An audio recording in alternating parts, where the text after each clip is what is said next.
लगातार आप लोग को बांका की खबर हो, चाहे मुंगेर का हो, चाहे जमुई का हो, लगातार बिहार के जो भी खबर हो, चाहे देश का कोई भी खबर आता है, हमारा सिटी न्यूज़ आपको दिखाने का काम करता है। कुछ दिन बेलहर प्रखंड का जो रघुनाथपुर पंचायत में जो परमाणु प्लांट का जो खबर आया था और लगातार सिटी न्यूज़ वहाँ किसानों से जाके बात किया है। उसी दरमियान में काफ़ी लोगों को चर्चा हुई सिटी न्यूज़ को लेकर के। हम विधायक के पास भी गया, अन्य लोग भी वहाँ गए थे प्लॉट पे। और हमारे क्षेत्र में सबसे ज़मीनी नेता मिठन यादव जो जिला परिषद है उनका क्षेत्र पड़ता है। सर, इतनी बड़ी परमाणु डील हो रहा है, आप विरोध करते हैं या आप सपोर्ट करते हैं? सबसे पहले मैं आपके चैनल को बधाई देना चाहता हूं कि आप गांव ग्राम कंदराओं से अच्छा समाचार प्रकाशित करते हैं जिसमें सत्यता होती है। मैं अपने तमाम क्षेत्रवासियों को बधाई देना चाहता हूं कि जायज़ और नाजायज़, उचित और अनुचित में डट के मुकाबला करते हैं। हमारे यहाँ एक सरकार का प्रोजेक्ट है, न्यूक्लियर प्लांट। तो उससे दो चीज़ है, प्लांट लगता है तो लोगों को रोज़गार मिलेगा, और प्लांट रोज़गार के साथ साथ अगर पाइप लीकेज होता है तो यहाँ के लोगों को नुकसान होगा। तो यही सब मुद्दा है। वहाँ के ग्रामीण लोगों ने हमारे पास भी बात रखा कि न्यूक्लियर प्लांट मेरे यहाँ बैठने की बात सरकार द्वारा चलाई जा रही है और सारे अधिकारी आ रहे हैं, सो आप लोग इस पर मंथन करिए। हम लोग प्लान भी किए थे कि इस प्लांट के बारे में हम लोग पूर्ण जानकारी लेंगे, उसके बाद उचित अनुचित जो होगा उस पर डट के मुकाबला करेंगे। अगर यदि उचित होगा तो बनवाएंगे, और बनने से यहाँ के जनता को काफ़ी नुकसान होगा तो हटवाएंगे। सारे बातचीत चल रही थी, तब तक वहाँ कुछ लोगों ने, जो चमचा टाइप का लोग है, जिनको किसी से कुछ नहीं लेना है, कौन मरेगा कौन जिएगा कुछ नहीं लेना है, उन्होंने कुछ बंदर वाले लोगों को वहाँ बुला लिया मदारी खेल दिखाने, जिसका कोई वजूद नहीं है। मैं उदाहरण देना चाहूँगा आप लोगों को। हमारे यहाँ बेलहर को जिला बनाने वाले लोग, जिसको जिला का ज्ञान नहीं है, वो जाके वहाँ सभा में बैठ गए, अपना लंबा चौड़ा दे दिए, हाथ में तलवार लटका लिए। उनके पिताजी सांसद हैं, कभी गरज किए कि हम जब लड़ने जा रहे हैं मेरा पिताजी भी लड़ाई लड़े। लोगों को उल्लू बनाने का काम किया, और लोग उल्लू बनता भी रहेगा। तो जो सज्जन टाइप का लोग था, जिनको लोगों से बहुत मतलब था, वो धीरे धीरे किनारा ले लिया। वो क्यों जाएगा मदारी के खेल में नाच देखने, गाना सुनने? वो अपना साइड ले लिया। उसी में हम भी हैं। हम भी आज तक एक दिन प्लॉट पे नहीं गए हैं, और जाते सब सुनते, जनता के दर्द को भी सुनते। उनका ज़मीन हड़पने की बात कर रही है सरकार, जो गैरमजरूआ टाइप का ज़मीन है, और सैकड़ों साल से लोग जोताबाद करके अपना जीविकोपार्जन कर रहा है। सब लड़ाई लड़ते, लेकिन जब हम मदारिये पहुंच गया, हम कहते हैं आपका बाप आपका प्रचार करवे करता था,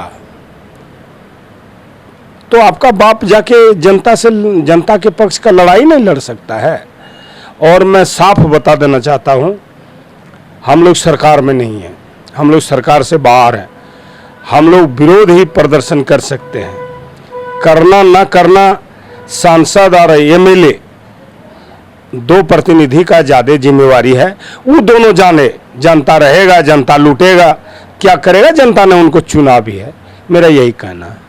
सर, जब भी कोई अच्छी खबर होती है और लगातार हमारे चैनल सिटी न्यूज़ जब उठाता है, तो सिटी न्यूज़ के भी टिप्पा टिप्पणी धमकियां भरी शब्द को हमारे पास आते हैं कानों में कि कोई लीडर जाए या न जाए, आप जाते हो, खबर दिखाते हो। लेकिन मेरा कहने का, मैं प्रतिनिधि और मैं पॉलिटिकल और राजनीतिक में नहीं जाना चाहता हूँ। आपसे सिर्फ साफ साफ सवाल है मेरा, क्या मैं किसी भी लीडर के न्यूज़ नहीं दिखाऊँ या पॉलिटिकल पार्टी के पास नहीं जाऊँ, या कुछ हमारे लिए तो सब बराबर है, चाहे सांसद हो, विधायक हो, जिला परिषद हो, मुखिया हो, बाढ़ हो, पंच हो, जो हो, सिटी न्यूज़ सबका खबर दिखाता है। लेकिन जब हम वहाँ गए, जहाँ जब हम खबर करने लगे तो हमारे को हर तरह से फ़ोन आने लगा, मेरे को धमकियाँ मिलते हैं। हम लगातार आपके पास भी और कई नेताओं के पास न्यूज़ कवरेज के लिए आता हूँ, आखिर हमारी क्या गलती है? आपकी कोई गलती नहीं है, लेकिन इतना आप जान लीजिए, जो सच्चाई दिखाता है, सच बात को सुनाता है और सच काम करता है, उसको धमकियां मिलती है। उससे घबराने का कोई ज़रूरत नहीं है। ये आए दिन इस तरह लुल्लू बुद्धू बहुत धमकी देते रहता है लोग को, सबसे कोई कुछ होने जाने को नहीं है। जो धमकी देता है वो अपना ज़मीन देखे ना। सर, अब आने वाले समय में हाल ही आप जल्दी में श्रावणी मेला स्टार्ट होने वाला है। सुइया का सबसे बड़ा जो ट्रैफिक है सर, बहुत समस्या है। यहाँ का ट्रैफिक में हम पिछले 2 दिन पहले विधायक भी ट्रैफिक में खड़ा हुआ करीब आधे घंटा, और मैं भी था, और उस खबर को 2 दिन लगातार में चलाया भी। आप सुइया का ज़मीनी नेता है, सुइया का एक एक चीज़ के वाकई में, आखिर ये ट्रैफिक का जो सुइया का समस्या कैसे सॉल्व होगा? ये तो सरकार को सोचना चाहिए, यहाँ के बड़े प्रतिनिधि को सोचना चाहिए। सुइया में बाईपास बने तो ट्रैफिक खत्म हो जाएगा। घनी आबादी है बाजार का, और श्रावणी लेके गाड़ी भी ज़्यादा चलेगी तो स्वाभाविक है जाम होगा। इसके लिए सरकार को उचित कदम उठा के बाईपास रोड बनवा देना चाहिए, ट्रैफिक का समस्या खत्म हो जाएगा। पंचायत चुनाव को लेकर सर परिसीमन की जो बात चल रही है, कई कई जगह पर आप सर बहुत लोग जाते रहते हैं, बहुत सारा आपको राजनीतिक ज्ञान है। इस पर पंचायत पहले बोल रहे थे कि पार्टी लेवल पे चुनाव लड़ा जाए, लेकिन अभी तक कोई ऐसी ठोस खबर नहीं आते कि लोग तक, बाहर मीडिया तक को पता नहीं चलने देते। यहाँ अधिकारी का तो मनमोला है कि हम लोग जाते हैं तो पता नहीं चलने नहीं देता, बताते नहीं सही से।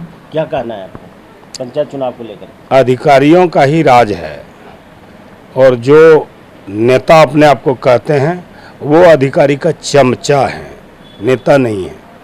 तो चलिए, जिनका राज जैसे अधिकारी को चलाए, इस पे हम क्या बोलें आपको, लेकिन जनता का राज नहीं है, ये बात मैंने बताया। और जब जनता का ही राज नहीं है, अधिकारी का राज है, तो अधिकारी जैसा चाहेगा। अधिकारी कहेगा दलगत कराएंगे तो दलगत होगा, अधिकारी कहेगा नहीं जिस तरह पिछले बार हुआ था उसी तरह चुनाव कराएंगे तो उसी तरह चुनाव होगा। ये तो बात। इस बार आपका चुनाव की क्या तैयारी है सर? कौन कौन से पद का है?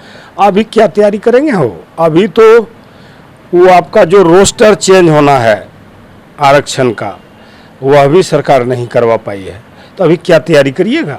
आप तैयारी करिएगा जिला परिषद का, जिला परिषद पता चलेगा कि आरक्षण लग गया तो अब क्या करिएगा? आप तैयारी करिएगा मुखिया का, पता चलेगा मुखिया भी आरक्षण हो गया इस फलाना पंचायत में, तो अब क्या करिएगा? इसलिए जब तक रोस्टर क्लियर नहीं होता है तब तक तैयारी के बारे में कुछ भी कहना जल्दबाजी होगा। चलिए, मेरे से बात करने के लिए आपको बहुत बहुत धन्यवाद सर, कि लगातार हम आपके कांटेक्ट में रहते हैं और हम मुझे समय देते हैं, इसके लिए आपको बहुत बहुत धन्यवाद सर। चलिए, आप गांव देहात के समाचार को इसी तरह प्रकाशित करते रहिए। आपको और आपके पूरे टीम को मेरे तरफ से बहुत धन्यवाद, मुबारकबाद। Thank you.